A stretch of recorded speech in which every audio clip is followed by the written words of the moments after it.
Hello, listeners, and welcome back to another episode of Not That Important. We've been MIA at the rate that we're going. We're just about as consistent as the Pakistan team, which is appropriate. In the time that we've been away, Pakistan has, of course, played 3 games in this World Cup. We had that heartbreaking loss right at the end against South Africa. There was the demolition job against Bangladesh. And then right now, we're recording right after Pakistan has somehow got over the line against New Zealand to keep their semi-final hopes alive. Arman, before we get into that game, यहाँ Canada में match के दौरान एक ad चलता है और उस ad की tagline ये है कि जिंदगी में कई चीजें कभी नहीं बदलती. And I'm listening to that while watching Pakistan do what they do best, unlike any other side in the history of sport, which is that they'll be infuriating to watch and support 1 minute. They'll make inexplicable and inconsistent decisions. The bowling will be all over the place. And, right here, we've lost 4 matches on the trot, and they're on the ropes, ready to receive that final knockout punch. And they've conceded 400 runs in a virtual knockout game. And suddenly, in a flash, they're in your face. They're fighting back. They're tearing the opposition apart, playing the aggressive brand of cricket that we know that they can play right at that moment where you'd begun to give up on them. And today it's all thanks to the one man, Fakhar Zaman, with the outstanding knock to keep Pakistan alive in this World Cup. And as things change, as cricket modernizes, players come and go, new generations take up the sport, the Pakistan cricket team continues to live up to that mercurial tag and light up the World Cup. It's pretty incredible that zindagi mein kai cheezein kabhi nahi badalti. Why do we have such a crackhead team, man? Why are they addicted to doing this? Dude, जैसे कौम है हमारी और हम लोग हैं वैसे team भी हमारी है. वैसे भी वैसी है, just an extension of the country, but damn, man. Just when, it's always at that stage where, you as a fan, and I consider myself a pretty optimistic Pakistani cricket fan, but, it gets to stages where even, you're about to let go of that rope, and, right as you're about to let it slip out of your hand, the rope ties itself around your wrist again. That's what the Pakistan cricket team is. Yeah, so let's delve into this game then. And I think one thing that we on this podcast have been a little bit guilty of in past episodes is when we're trying to analyze what the Pakistan team is doing in terms of their strategies and tactics and what they're doing wrong and what they should be doing better, we've been trying to apply a little bit too much of rationality to this. And I think we as Pakistan fans, having watched this team throughout the years, should know better than anyone that there comes a point where rationality just flies out of the window for this team. And I think we hit that point today where no one can make sense of what's happening, but let's just go along with that journey and ride that wave. And I think that started with the toss, because I was thinking this during the game when our bowlers were getting hammered all over the Bangalore stadium. I couldn't make my mind up about whether bowling first was the smart choice on this wicket, because it looked like what we were trying to do was take into account the rain and obviously the fact that it's better to chase when there is a shortened game with DLS and all of that, just to have everything in front of you. And in that sense, it was the right decision. But I also was thinking the fact that, okay, we needed to boost up our net run rate. So we maybe should have batted first and aimed to put up a high score that might have given us a better chance to win big because of scoreboard pressure. And we'd seen in the previous game that New Zealand had played that when they were forced to chase a big target against South Africa, they crumbled and they lost by a big margin.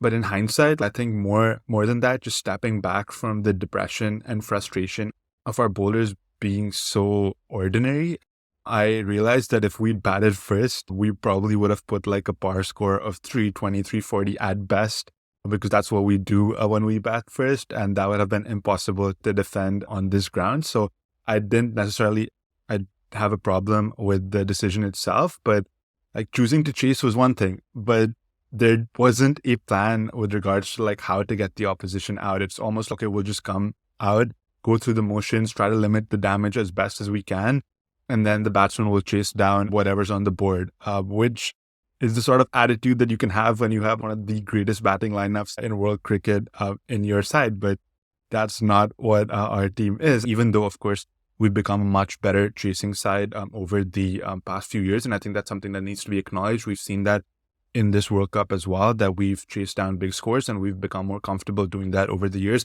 especially when we have a fit and firing Fakhar Zaman. But I think as far as today's game goes, that's the dichotomy of Pakistan cricket, right? That the plan doesn't really make sense given the batting lineup that you have, but somehow it gets the job done on the day. And that's why we're in love with the phrase that has now become an unofficial motto for the Pakistan fan base, which is Qudrat ka nizam. This was introduced, for those people who don't know, by Saqib Bhai, Saqlain Mushtaq, who was obviously a legendary off spinner for Pakistan, but also the head coach for the past couple of years up until last year. And there was a T20 game against England where at the end in the press conference, I think Pakistan might have lost. He basically said that day, night, summer, winter, at the end of the day, it's Qudrat ka nizam, which is essentially like nature taking its course.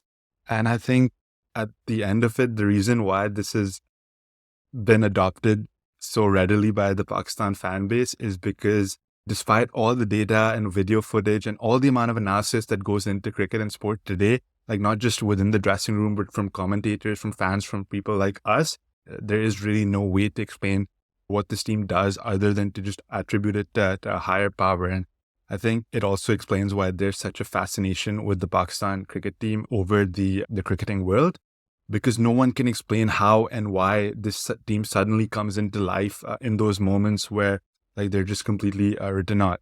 And for the most part, that fascination is quite positive, and it is also why no tournament is complete without Pakistan, because regardless of whether it's Pakistan cricket up or Pakistan cricket down, like it's guaranteed entertainment for everyone. And of course, like today's game was a win for the ICC as well, because it keeps the tournament alive.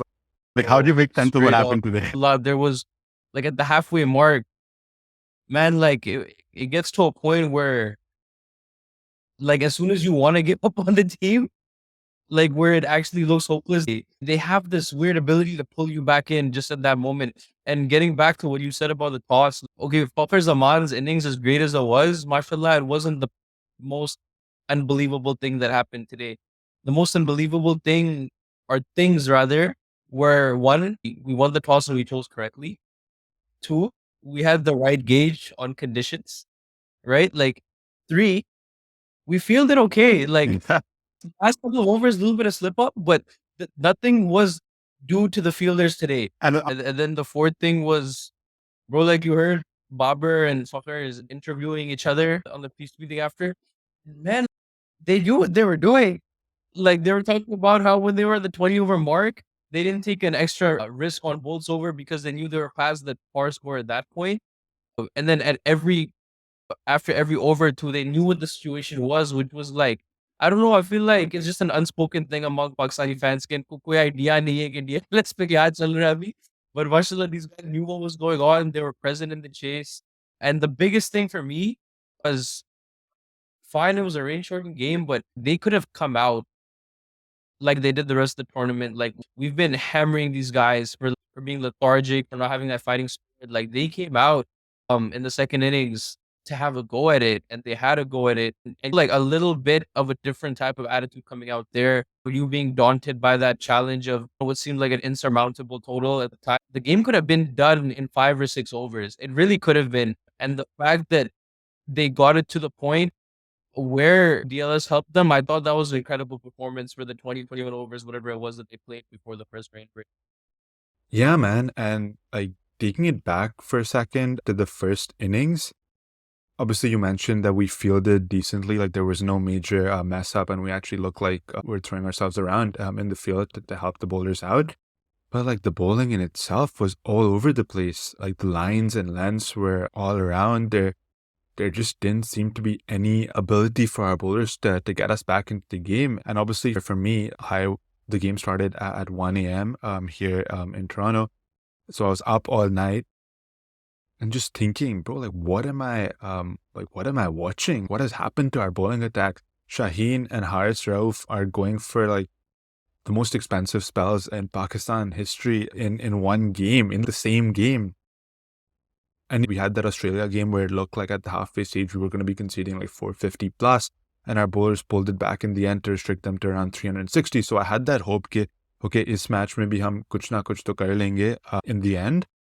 But then when it got to the point where they scored around 350 with 5 or 6 overs to spare, like, I'm not even gonna lie, I had tapped out at that point, and I went back to sleep. Like, I'm not even gonna lie, and I went back to sleep, and I woke up, and I checked the score. I woke up around like 45 minutes to an hour later, maybe just a little bit more than that. At that point, I saw they'd scored 400, and we were around 30 for one. And what had gone, and I had that same feeling that you mentioned, where I thought like we're gonna get bundled out here. But I looked at the score, and okay, the run rate was going pretty good. And then I'm like talking to myself, like, okay, whatever. We're gonna lose. We're gonna get kicked out of the World Cup, but it looks like Fakhar's in some sort of mood. So let's just enjoy these last couple of hours. Let's enjoy Fakhar's batting, because at the end of the day, that's what we enjoy doing. Like, we love watching cricket. So depression aside, just try to make the most of what you can. And I was just willing the boys, okay, like, just put up a fight, go down fighting, take the game to them, at least show some courage. And I have no explanation for what I saw after that, because at the end of the day, we spoke about Fakhar Zaman's ability to play these sort of innings. And I think he's maybe had one or two that might have been at this level. We had that 193 at the Wanderers against South Africa, which is an incredible knock, right? Where he was single-handedly just keeping Pakistan in the game, chasing that mammoth total that South Africa posted. And of course, he has a double century in one days as well. Because Pakistan isn't blessed with an abundance of six hitters and players that just have the ability to bat an opposition out of a game. We don't have those dashing players. And as a result, we've built Fakhar Zaman up to be our only hope when we're chasing these sorts of mammoth totals, right? Because he's shown that he has the ability to do that in the past. But what we saw from him today was not just Fakhar living up to what can sometimes be unrealistic pressure and expectations that are placed on him, because there's no one of that caliber in our batting lineup. But so yeah, not just living up to those expectations, but taking that to another level in terms of the sort of hitting and confidence we saw from him today. This was Fakhar Zaman at his absolute peak, just when Pakistan needed him. Because remember, like, before the World Cup, in all of our previews, we mentioned that Pakistan has to back this guy because he is a big game player and he is the one who delivers in these sort of moments, because we've seen it in the past and we continue to see it again. And yeah, just amazing. Which, if I feel like he missed a double today, bro. Definitely, bro. Like, he looked odds on to get that. And speaking of Fakhar making a double century, so Arman and I were talking in the first innings when I think Mark Chapman had just walked out to bat for New Zealand. And okay, I get really annoyed when I see players like this. And I got really annoyed at him in the series that New Zealand came to Pakistan for early in the year as well, when he was just like tearing into our bowlers at some point. I was like, bro, these sort of players who do not ever perform against other teams, and suddenly they come up against Pakistan and we make them look like world beaters. Obviously, like, the frustration of us getting destroyed anyways had just taken its toll on me. So I messaged Arman, bro, like, someone like Wasim Jr. needs to knock this fucker's stumps right out of the ground right now. And then what happened next? Wasim Jr. comes out and proceeds to knock Mark Chapman's stumps out. And then to that point, Arman's like, bro, duaएं lag rahi hain, so just pray for something good now. And I'm like, Fakhar Zaman, double century, inshallah. And we got so close to getting that, because today it really looked like he was odds on to get that. Prayers got answered today, bro. All your prayers got answered today. But that's the insane part, right? Because it felt like even if the rain hadn't come, Pakistan would have chased this game just the way the two guys out there, Babar and Fakhar, were playing, which is mad. Even think, let alone say out loud. It feels like that. It feels like that. Obviously, like, we don't know. Like, 240 odd at the time of the first break was still a lot to get. Yeah. But like, what chief feelings Aditya at that time, the especially T20 after that game. 20 run over, I felt that we would have had to maybe not mess it up, but I thought that we were in the driver's seat because it was a T20 game at that point, and you have one guy who was just became possessed randomly, and then you had Babar play like the most fluent and assertive innings that he's played in this entire tournament. Man, can we just take a second to comment on like how bad commentators are? Yeah. I don't know, man. Like, New Zealand is like this nice little country. They probably have more sheep than men, but I don't know. Their commentators are excessively biased. Like, I expected from our commentators, but they were like, oh, like, Babar, he needs to get a boundary here. This, that. Like, are you stupid? He's doing exactly what he needs to be doing. Like, Yeah. Fakhar Zaman is going ballistic. Like a point we've only seen from Shahid Afridi. Like, that's it.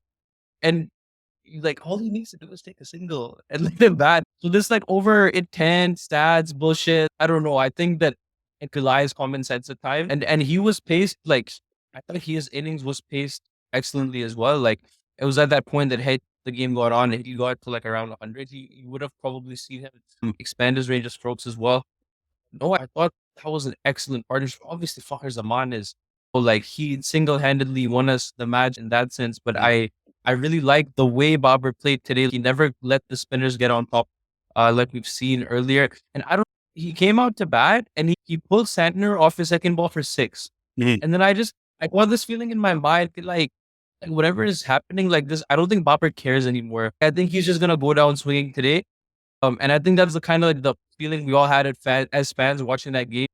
And I think Fakhar played 3 or 4 dots on that remaining bolt over. And then bro, like I thought that was a very brave shot from Babar to take Sodhi down the ground with the fielders out and then to bisect them. I know it's a small boundary and everything, but that's the type of stuff you want to see from Babar, him backing himself because he has the ability, like he has every textbook shot. So to see him go out there and express himself and play with that freedom was awesome. And then man, you just like getting to Fakhar Zaman. We talked about this at the beginning of the tournament. Nobody in our system can do what this guy does. He has a very, very unique ability. Nobody else could replicate it. And a part of me feels like we maybe got him into the game or a game or too late. Yeah, I agree with that. I think definitely for the South Africa game, he should have been in the side. Afghanistan might have been a game too early just because with their spinners and everything. And yeah, just overall, I think it just goes back to what I mentioned earlier about why there's such a fascination with Pakistan cricket, because no one can really explain how these moments happen when they do. And it's why you need, or world cricket needs Pakistan at their entertaining best for the World Cup to really kick into life. That's the thing, man. In cricket, it's like West Indies, Sri Lanka, and Pakistan. Like these are the 3 teams that add color to cricket, right? Like cricket would be a very boring sport without the flair and orthodoxy and drama of these teams. And we obviously, at Crackhead Side, like we take it to a completely different level. That's the only word I can think of that actually describes what this team is, Shay. Because even us, like we're obviously messed up to some point as well because we keep coming back. We're like we love it, bro. I don't know, like it's always in these moments where we feel like most comfortable. Like when it's like, oh, matlab, is bari team ko harao, you have a leeway to mess up against this team.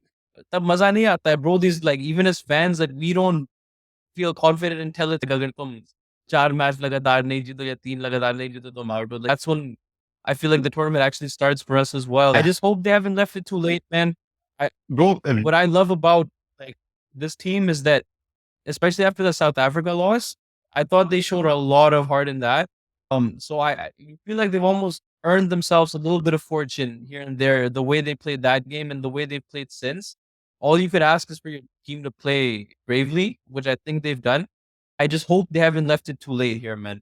That's what I'm praying for right now. For sure. And unfortunately, the situation is that it's still not in our hands entirely. Like we need Sri Lanka to do us a favor against New Zealand, and then we need to beat England. Obviously, if Sri Lanka beats New Zealand, then we would just have to win against England without worrying about net run rate.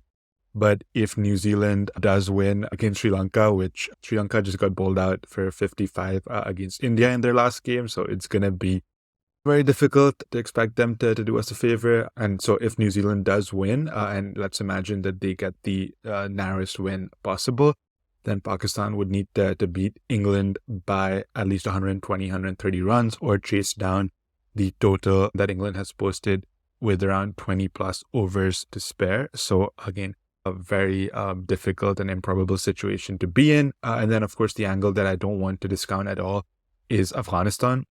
They have had a tremendous tournament and they have games against Australia and South Africa left. And so they absolutely have it in their own hands to get a shot at reaching the semifinals as well. If they, of course, win both those games, which again is a uphill battle for them. But again, we've seen stranger things happen. Bro, Wasim Jr. is our best bowler right now. So anything can happen.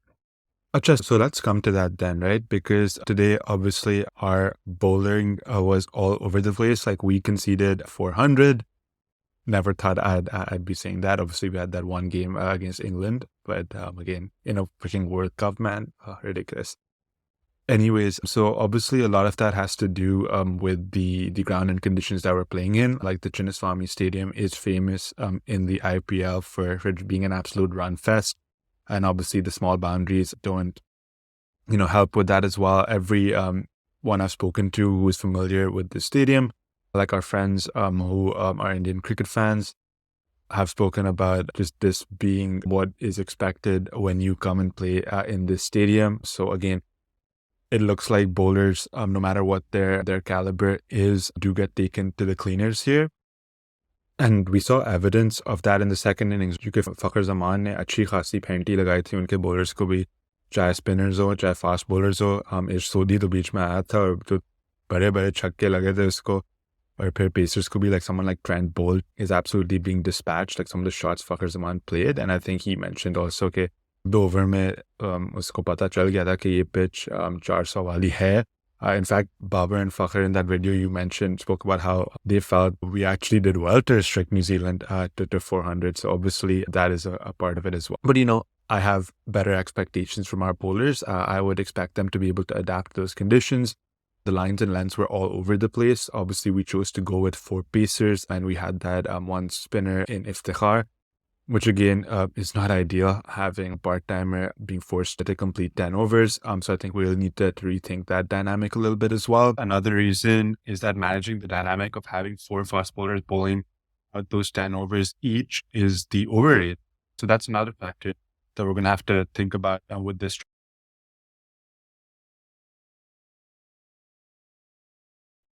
You brought up a good point because I was saying I don't care. Like play with the 4 pacers again. I'm all for it. But the not net run rate, sorry, the over rate thing you brought up is a really valid point. And yeah, I don't really want to get too far ahead of ourselves because we will look into that strategy and what our plan is going forward ahead of the England game. But just coming back to today, like I didn't know, or I don't know what the game plan was. Initially, obviously, the hope is that Shaheen will get you an early wicket, but what is the plan after that? Hassan Ali at least showed that he tried to do something different, bowled a few cutters, variations, eventually got that wicket of Devin Conway. But then Haris Rauf comes from the other end and he's just continuing to get pelted all over the place in this World Cup, man. Like, what's up with that? What do you think is going wrong with Haris Rauf? He got unlucky in his first couple of overs, though. True. He could have had a couple of wickets on another day, though. I think that it's just been him not finding his length consistently enough throughout a spell. I think that's been the issue. I think he's had phases of all of the games, actually, I would say that he's bowled well, but he hasn't been able to put together like a consistent 10 over performance that all the other pacers at some time or another have been able to do. And I don't know, man, I don't want to drop him though. I don't want to drop him. I still feel he is one of your match winners, but it's getting to that point where if you feel like you can only go with pacers, I don't know, Junior is playing that role better than he is right now. Right? And then Hassan gives you a little bit of variation with the fact that he can bowl the new ball. Yeah. So I think it's a tricky one. Yeah, I still want to play him because I still back him as one of our match winners. And you saw it like at the end of that South Africa game too. The guy has a lot of fight in him. And I think he has a heart for the big situation as well. So Haris Rauf is not a guy I want to drop, but it becomes tricky because I don't know what our best combination is either. But it's the same thing that I've been saying, that we're truly blessed with a lot of talent. Whatever happens in this World Cup, we have a really, really talented team.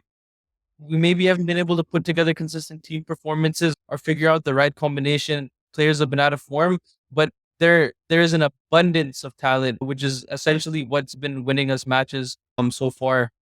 And I think about Haris Rauf, one thing that's important to mention is if we go back to the South Africa game, he obviously had the opportunity to get that last wicket and win that game for Pakistan when we were chasing that final wicket at the end. And he obviously had, I think it was Tabriz Shamsi trapped in front and it was not given by the umpire and ended up being umpire's call when it looked plumb. And that the impact that moment could have had, not just on our tournament, but a moment like that can turn around his confidence in itself. So like again, Haris Rauf would definitely have gotten a huge lift from that. Instead, he obviously felt the floor in almost disbelief, and obviously that didn't happen. So we move on from that. But coming to Wasim Jr., man, Been If telling you about Wasim Jr., you bro. have You have been telling me, man. And honestly, Haris Rauf could take a lot of heart and inspiration from just the passion and intensity with which Wasim Jr. Is bowling at the moment. And again, this could be to do with the freshness of not having played a lot of cricket in the build up to this World Cup. But Pakistan has, of course, identified that talent. We've backed that talent from a young age. And it's amazing to see that we're seeing him rise to the occasion at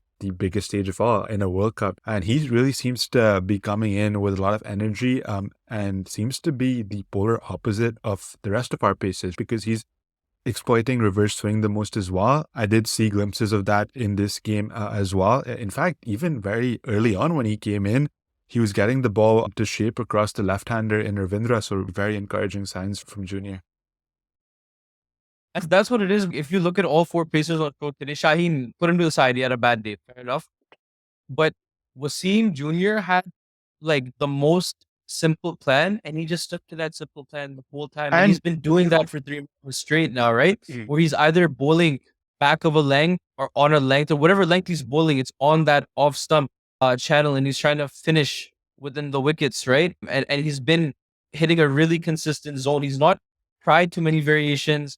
He doesn't bowl too many bouncers, but he's just stuck to his plan. And bowling wicket to wicket has been really fruitful for him so far. And I think that's maybe the problem with a guy like Rauf, that he's not always finishing on the stumps. Where on these dead wickets, you have to be finishing on the stumps. And you're speaking about Haris Rauf, but that's an issue that all of our bowlers are facing at the moment. And it's not just the pacers, it's the spinners as well. Iftikhar had a few overs today where he bowls for 3 or 4 good deliveries and then just throws that over away with an absolute loosener. And it's been a consistent theme throughout this World Cup that our bowlers are not able to consistently land the ball in the same place. And I don't know what the reason for that is, but it is a pretty damning indictment of the bowlers themselves not being able to execute what, again, I'm hoping that is a plan that's been given to them by the coaching staff, because if not, then that's another issue in itself. But at least in the past, the Pakistan bowlers have been able to adjust pretty quickly in terms of understanding what they need to do to get the most out of the conditions. And at the moment, like all the commentators and especially I think Wasim Akram on the pavilion seems to be attributing that to the fact that these players for the most part have been playing T20 cricket. But I feel like that's the case for majority of the bowlers in this tournament. So what's the difference here? Like, why are our bowlers not being able to deliver at this crucial moment? It's an oversimplification in some ways, and in some ways it is correct as well, I feel. Just, I don't know, how long can you keep saying that it's form? Yeah. Because over a period of time, and the problem is that it's all of these guys.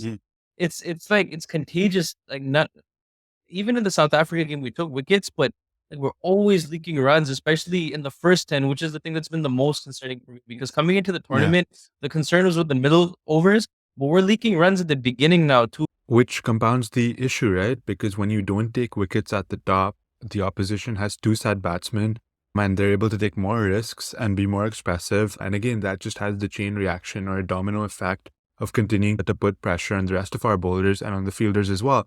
And that's why we're conceding these massive totals in this World Cup, because Pakistan has conceded 400 to New Zealand, 360 odd to Australia, and 340 to Sri Lanka. And those are the 3 highest scores that Pakistan has conceded in World Cup history. And they've all come in this tournament.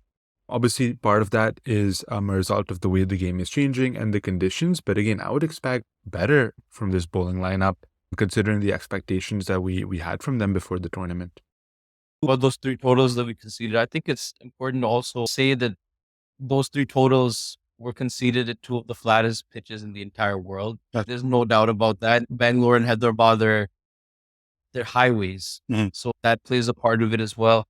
But then at other times, they've just looked completely toothless. I would be really surprised if any other bowler in the entire World Cup has been edged more for 4 than Haris Rauf in this entire tournament. Whether it's like a top edge off a bouncer or through the slips or like getting beaten on the inside. Like those types of things have also gone against him a little bit, which I think just compounds the issue further. I don't know what it is. I usually pride myself on having some type of an answer, but I don't really know what's going on with him, except for the fact that he's not been able to just put enough balls in the same area for a long enough time. I think that's really been his issue so far. Like, it's the same thing you said. There'll be 3-4 good balls, and then you'll stray a little bit after that. And Pakistan's definitely gonna need to fix that going forward. But hey, man, if they get there, then stranger things have happened. These hopefully Harisrov comes good at some point, because now you have, at least like with Shaheen and Wasim, you have Something. two options. Yeah. You have something. Anyone for 90 today, I don't care. Hey, he's allowed to have a bad day. Yeah. Fine. We just need either Hassan or Haris to really show up. Spinner पे तो मैंने उम्मीद ही छोड़ दी. अब मैं spinner को उस तरह जज करता हूँ कि वो runs कितने कर रहे हैं bat के साथ. Like, I don't. It's not even about how many wickets they take anywhere. It's about who can give me the most with the bat at this point. Yeah. Which is why Ifti looks like the GOAT out of all of these guys right now. Like, I don't know what our combination should be right now either, bro. Like, I think we've had it change.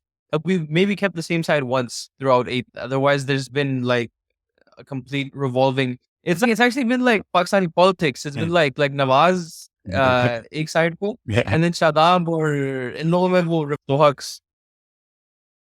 I think we're gonna make the semi-finals after all this.